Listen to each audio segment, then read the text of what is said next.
Good morning, শুভ সকাল বন্ধুরা। দেখো আমরা আসলাম স্নানের মেলাতে, সবাই মিলে আসছি, ফ্যামিলি, 2 ছেলে, বউ, নাতিন। দেখো স্নানের মেলাতে আসছি আমরা। অল্প ফাঁকা জায়গায় ঢুকছি, এত ভিড় বাড়ে ঢুকি নাই, এত ভিড়ে বাড়ে ভালো লাগে না ঢুকতে।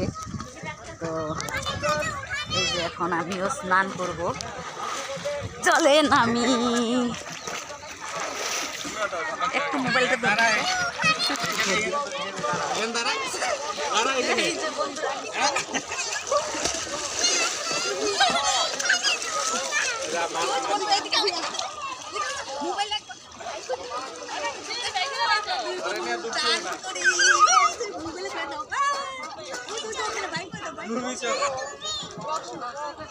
ডুব দিও না। ভয় করছে, ভয় ভয় ভয়।